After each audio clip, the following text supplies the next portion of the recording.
Hey up!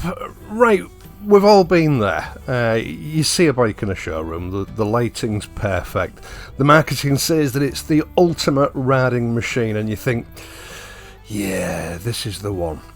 You buy it, you take delivery, and then 6 months later it's sitting at the back of the garage collecting dust, and you're probably thinking about selling it.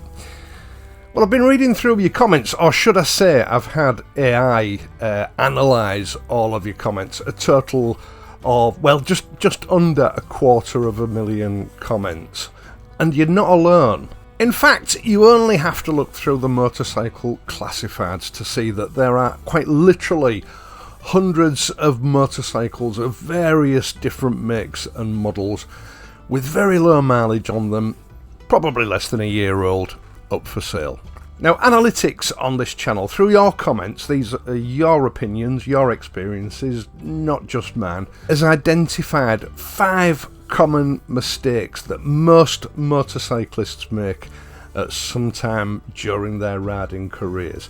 And today we're going to talk about the 5 biggest regrets, or mistakes, to give you a little bit of foresight as to perhaps how you can avoid them before parting with your hard-earned cash. Because as you get older and the decades roll on, these mistakes potentially cost you tens, if not hundreds of thousands of pounds. Starting at number 5. Right, number 5, and this is a big one, to be honest. I get comments from guys every single day criticising the performance of small bikes and needing more power. And this is the 5th most frequent regret from older riders that have sort of, been there, got the hat, read the book and worn the t-shirt. Bigger is better. It's just a big trap. People feel pressurised to upgrade to 1200 or 1300cc machines, only to find that they can't use the performance. They're too heavy and totally antiseptic for a Sunday ride on country lanes. Sometimes 20 horsepower and a single cylinder are all you need for a smile. Don't let the power junkies tell you otherwise. There are 2 sort of types of comment about this particular subject. There's an overwhelming amount of comments from people that have now discovered smaller, modestly powered bikes, and they've never found motorcycling so enjoyable. And then sadly, there's the other side of the story, the guys that are still chasing horsepower. They've got a big, fast, powerful bike, but they're looking for the next faster, more powerful bike because there's something missing and they haven't identified quite what it is yet. The ultimate thrill of power and speed doesn't last very long. For obvious reasons, the opportunities to use that ultimate power and performance are few and far between, and the reality of a big fast bike is that it just becomes an exercise in restraint, frustration. It becomes boring, yet perversely the antidote imagined by most bikers is to move up a notch to something bigger and even more powerful, with a very similar end result. The truth is, it's far more pleasurable and enjoyable riding a slow bike fast than it is riding a fast bike slow. The truth is, buying an all-out track bike for use on public roads is pure folly.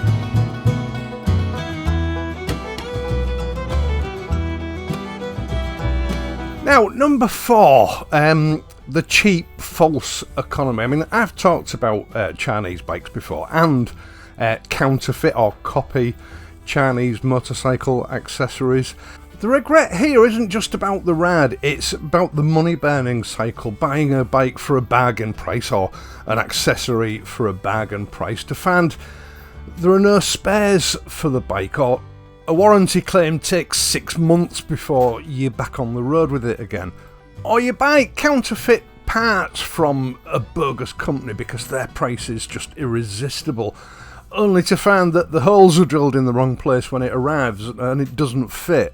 And horror of horrors, the genuine company whose parts have been copied refuses to honour any sort of warranty because they didn't make the parts.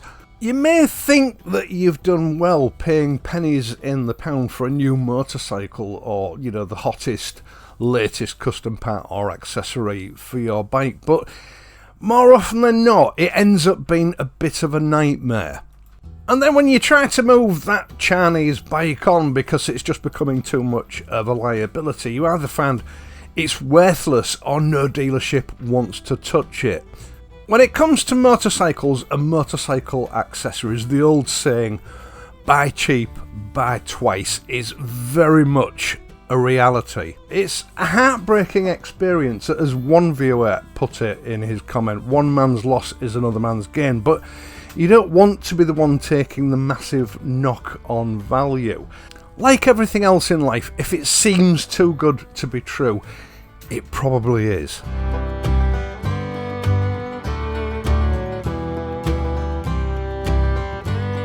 Number 3, the inevitable tipping point. Now, most guys are driven by ego, and to be quite honest, a lot of the ladies are as well. You know, let's be honest about it. A lot of ladies get into motorcycling because they want to prove that they're just as good and as strong as men. And of course, the best way to prove how manly you are or how equal you are to men is to buy the biggest, manliest motorcycle you can get your hands on. A big, powerful, heavy, tall machine. Now, that's all well and good when you're young and driven by hormones, wrestling this behemoth of a machine in the car park where all the young ladies that are sauntering about in the vicinity are doing their absolute best to ignore you. A bike that's a pain in the ass to manhandle in and out of the garage or in and out of parking spaces, or get the front wheel out of a pothole when you're trying to extract the bike from the parking space in the corner of the car park. But eventually we all reach a tipping point. For some it's earlier than others. For most of us, as we get a bit more, shall we say, mature, the weight of these modern machines becomes a real issue. I've read stories of riders selling bikes with just 1,000 miles on them because they were terrified of dropping them in a car park or awkward junctions that were on a steep incline. Now, the truth is, if a motorcycle makes you feel that way, if you feel intimidated by it sometimes, I don't mean the power and the speed, I mean, just the sheer bulk of the bike, you're not going to enjoy it. If you struggle to get it up onto the centre stand, you're not going to enjoy it. If you find it precarious getting it off the centre stand, you're not going to enjoy it. Or if you find yourself unwisely rushing out of a junction because it's on an incline and you don't fancy your chances of being able to keep the bike up, that bike has become a liability and it's a danger to you and others around you. The bike has become an obstacle to the pleasure that you actually bought it for in the first place. There's no shaming downsizing. Actually, many of you have found that downsizing to a 350, a 400 or a 500 made you better, happier riders. Don't ignore that tipping point. Don't put it off. Downsize when the time is right. There are so many riders' comments in the comment section of my videos lamenting that they didn't make this change to their motorcycling earlier.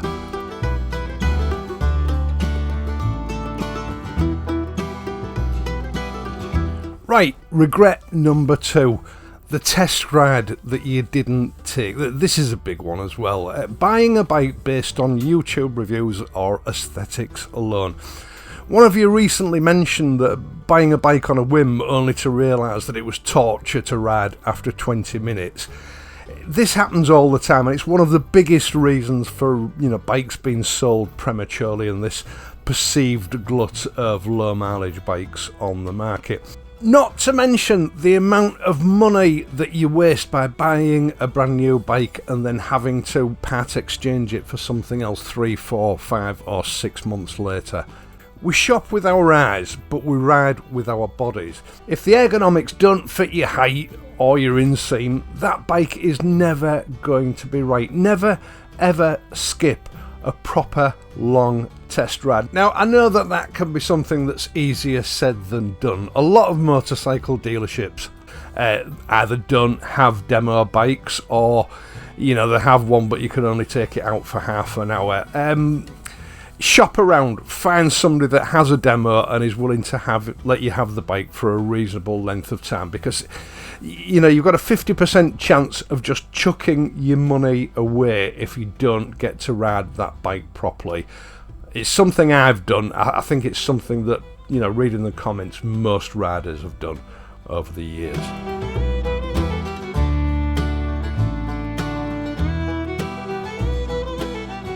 And that brings us to regret number one, the biggest regret of all, and I really can identify with this one. The forever bike that wasn't, the bike that got away. It's the most common regret that pops up in my comments, and that is the bike that you truly loved, the bike that you really sort of felt one with and got along with, and for some reason you part exchanged it for something else that you thought you would be better. I see this a lot from riders in the sort of 60s and 70s who miss a Bonneville or a CB 750 they sold 40 years ago. And I myself remember in my 30s having a recurring dream about a Suzuki GSX 550 ES that I owned in my very early 20s. You know, I loved that bike.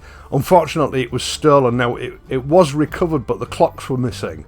And the dealership told me that it was going to be an 8-week wait getting a replacement pod for the instruments. And I decided, rather than wait and use the courtesy bike that they offered me, I would just upgrade to something better. And boy, did I regret that. In fact, in that recurring dream, I'd gone back to my mum and dad's to visit them, and I'd got into the garage for some reason, and under a dust sheet in the garage, this bike had been there all this time and I'd just forgotten about it. I mean, that dream used to make me so happy, and I remember, you know, how it used to cut into me with the disappointment when I woke up and realised that it hadn't really happened.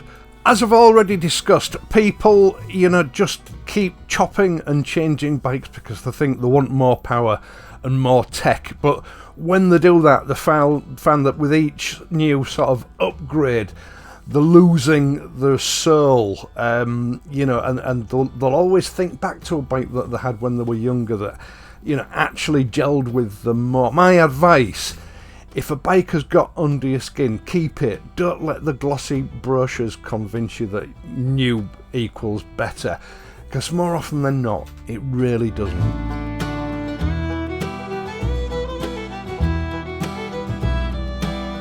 So, there you have it. Those are the 5 biggest regrets or mistakes admitted by your fellow riders from all over the world that have contributed to the comments on this channel over the last 10 years. Wisdom passed on, which hopefully might contribute to stopping you from making similar mistakes. But I want to hear from you. What's the one bike you regret selling? The one that you bought that you just couldn't wait to get rid of, but then regretted selling for the rest of your life? I love hearing about those sort of comments. Once again, thank you so much for taking the time to watch this video. I really do appreciate it. Leave a like, hype this video, subscribe to the channel, and I'll see you on Friday. Until then, ride safely, and I'll see you soon.